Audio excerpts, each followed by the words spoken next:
Atlantis. सदियों से हमें लगता था कि ये बस एक बच्चों की कहानी या परियों का किस्सा है, लेकिन आज इस विश्लेषण में हम उस नजरिए को पूरी तरह से बदलने वाले हैं। आज हम इस सदियों पुराने रहस्य को किसी आम फेरी टेल की तरह नहीं, बल्कि एक सच्ची, थ्रिलिंग ऐतिहासिक जांच, एक डिटेक्टिव स्टोरी की तरह देखने वाले हैं, जहां हर कड़ी और सबूत को बारीकी से जोड़ा जाएगा। तो सबसे बड़ा सवाल ये है कि क्या सच में दुनिया का सबसे मशहूर खोया हुआ शहर अस्तित्व में हो सकता है? सुनने में थोड़ा अजीब लग सकता है ना, लेकिन जब हम इन अफवाहों और मिथकों से बाहर निकलकर ठोस पुरातत्व विज्ञान यानी हार्ड आर्कियोलॉजिकल एविडेंस की तरफ देखते हैं, तो पता चलता है कि हाँ, पूरी की पूरी सभ्यताएं सच में समंदर की लहरों के नीचे दफन हो सकती हैं। और इसका सबसे जोरदार सबूत हाल ही के दशकों में सामने आया है। दरअसल अटलांटिस का ये मिथक आधुनिक आर्कियोलॉजी के हकीकत के बेहद करीब तब आया जब 1967 में पाव्लो पेट्री की खोज हुई। ग्रीस के तट पर समंदर के सिर्फ 10 फीट नीचे साइंटिस्ट निकोलस फ्लेमिंग को ऐसी पत्थर की सीधी लकीरें मिली जो प्रकृति तो बिल्कुल नहीं बना सकती थी। आज इस जगह को दुनिया का सबसे पुराना जलमग्न शहर माना जाता है। ये लगभग 3000 बीसीई के आसपास का एक फलता फूलता शहर था, ठीक उसी वक्त जब अपनी सिंधु घाटी सभ्यता वजूद में थी।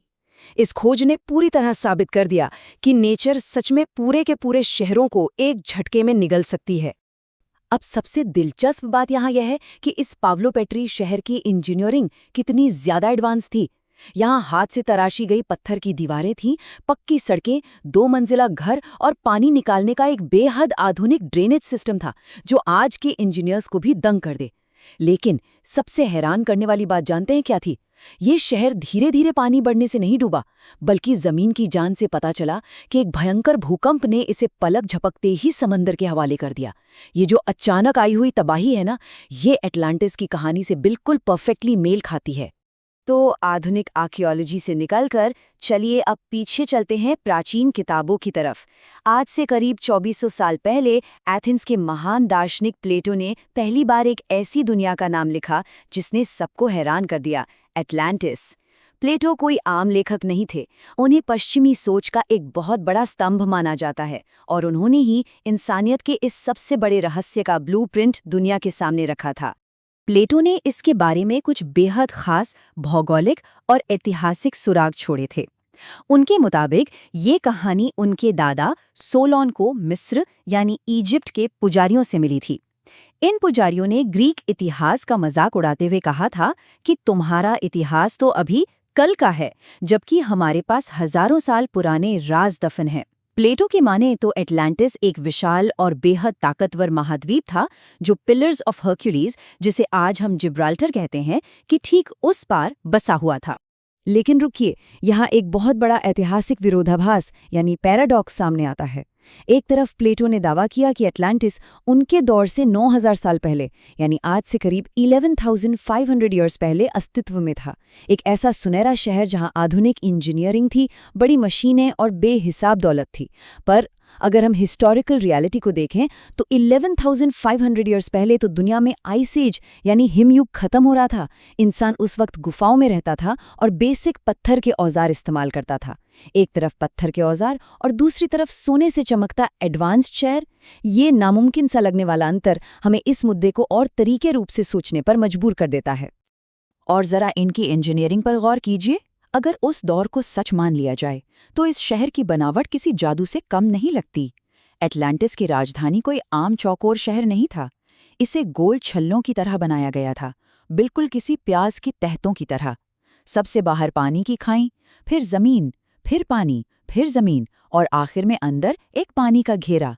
इन छल्लों ने मिलकर अटलांटिस को एक ऐसा अभेद्य किला बना दिया था जिसे दुनिया की कोई भी सेना भेद नहीं सकती थी।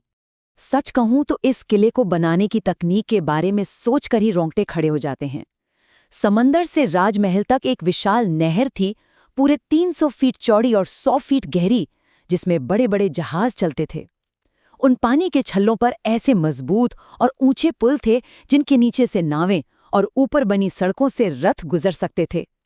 शहर की दीवारें वहां मिलने वाले लाल, काले और सफेद पत्थरों से बनी थी, और जब सूरज की रोशनी बाहरी दीवार पर लगे तांबे और टिन पर पड़ती थी ना, तो पूरा का पूरा शहर समंदर के बीचों बीच किसी अजीम दिए की तरह जगमगा उठता था। लेकिन उस जगमगाते हुए ऐश्वर्या शहर की सबसे बड़ी दौलत सिर्फ सोना या चांदी नहीं थी। वो एक रहस्यमयी धातु थी जिसे प्लेटो ने ऑरेचाल्कम कहा है। कहा जाता है कि ये सोने के बाद दुनिया की सबसे कीमती चीज मानी जाती थी। ये धातु एटलांटिस की जमीन से ही निकाली जाती थी और जलती हुई मशाल की तरह लाल चमकती थी। इन्होंने अपनी मुख्य दीवारों को इससे ढक रखा था। आज के एक्सपर्ट्स का मानना है कि शायद ये तांबे, जस्ते और सोने का एक बेहतरीन एंशिएंट अलॉय था, जिसका नुस्खा अब इस दुनिया से हमेशा के लिए गायब हो चुका है। सोचिए उस सुनहरी नगरी की जिंदगी कैसी रही होगी। पोसाइडन के विशाल मंदिर की छत सफेद हाथी दांत से बनी थी, जहां सोने की विशाल मूर्तियां थीं। खाने पीने की वहां कोई कमी नहीं थी। प्लेटो ने तो एक ऐसे सख्त खोल वाले फल का भी जिक्र किया है जिसमें मीठा पानी और तेल मिलता था, जो स्पष्ट रूप से नारियल को दर्शाता है। और सबसे चौंकाने वाली बात, जब बाकी दुनिया नदियों से बाल्टी भरकर पानी ला रही थी, तब अटलांटिस में गर्म और ठंडे पानी के एडवांस्ड पाइप्स लगे हुए थे। उनके व्यापारिक बंदरगाह तो किसी प्राचीन वर्ल्ड ट्रेड सेंटर की तरह थे, जहां हमेशा भयंकर रौनक रहती थी। तो यहाँ सबसे अहम मुद्दा ये है कि अपनी बेहिसाब दौलत के अलावा अटलांटिस एक बेहद नियमित और प्रगतिशील समाज था। ये पूरा महाद्वीप 10 राज्यों के एक विशाल महासंघ यानी कॉन्फेडरेसी में बंटा था। इसका शासन पोसाइडन के सबसे बड़े बेटे महान राजा एटलस के हाथ में था। पूरा समाज किसानों, सेना और शासकों के बीच बहुत ही लॉजिकली बंटा हुआ था। और सबसे खास बात ये थी कि इस प्राचीन दौर में भी महिलाओं को गजब की आज़ादी हासिल थी। वो पुजारिन बन सकती थी और बड़े फैसले लेने में उनकी पूरी भागीदारी होती थी।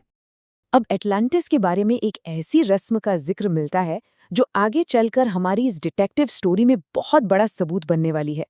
ये रस्म कैसी थी? पहले पोसाइडन के मंदिर के आसपास ताकतवर जंगली सांड आजाद घूमते थे। फिर वहां के नौजवान बिना किसी हथियार के, सिर्फ लकड़ी, रस्सी और अपनी बेहिसाब फुर्ती के सहारे उन खूंखार सांडों को पकड़ते थे। ये साहस की सबसे बड़ी और जानलेवा परीक्षा थी। और आखिर में पकड़े गए सांड की बलि उस चमकते हुए ऑरेचाल्कम के खंभे पर चढ़ाई जाती थी, जिस पर उनके कानून खुदे हुए थे। खैर, हर यूटोपियन दुनिया, हर रोशन सुबह के बाद अंधेरी रात तो आती ही है। शुरुआत में जहां सब कुछ धर्म और न्याय से चल रहा था, वहीं धीरे धीरे ये दिव्य साम्राज्य इंसानी लालच और अहंकार का शिकार हो गया। और जैसा कि इतिहास गवाह है, जब इंसानियत हद से ज्यादा लालच दिखाती है तो वो सीधे सीधे प्रकृति के भयंकर गुस्से को न्योता देती है। प्लेटो के इस पूरी कहानी का निचोड़ दरअसल इस एक विचार में छिपा है। जब इंसानी बुद्धि पर अहंकार और स्वार्थ हावी होने लगता है तो वो विनाश की तरफ बढ़ने लगती है। ये किसी भी अजीम शहर की बर्बादी की सदियों पुरानी दास्तान है।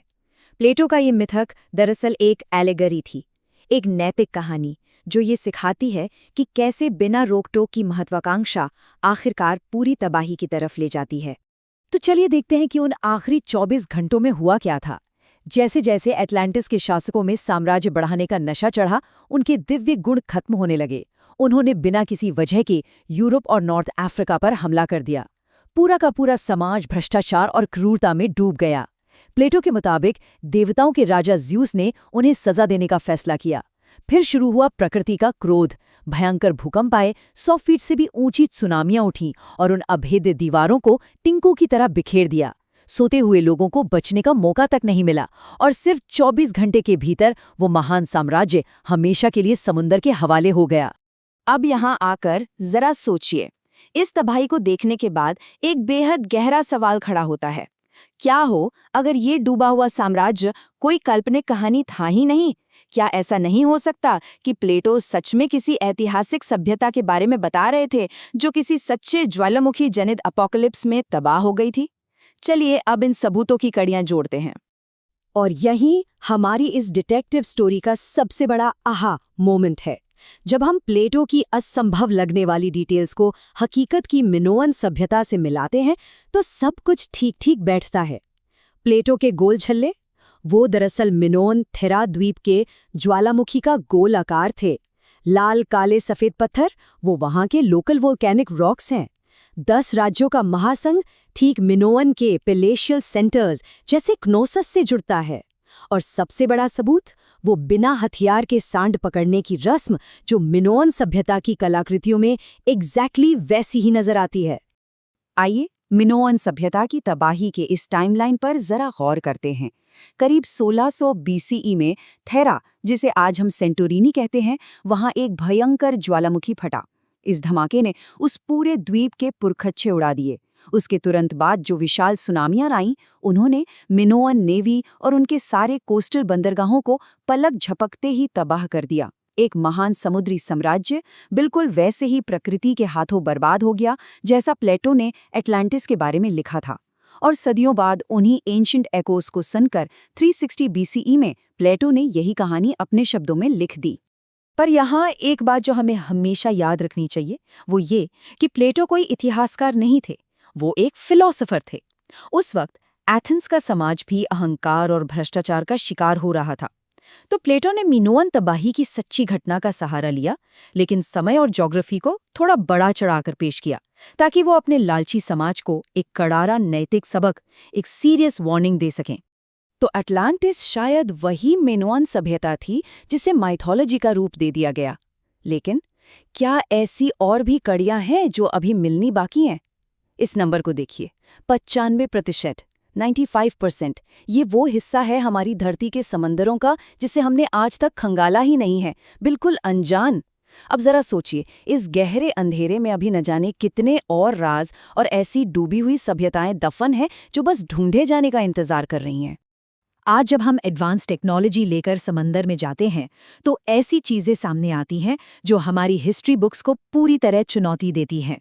जैसे जापान के योनागुनी मॉन्यूमेंट की 10,000 साल पुरानी 90 डिग्री पर तराशी गई पत्थर की विशाल सीढ़ियां जो सीधे आइस एज के अंत तक जाती हैं, या फिर बहामास की बिमिनी रोड जहां पानी के नीचे चूने के पत्थर की एक एकदम परफेक्ट सीधी कतार मिलती है।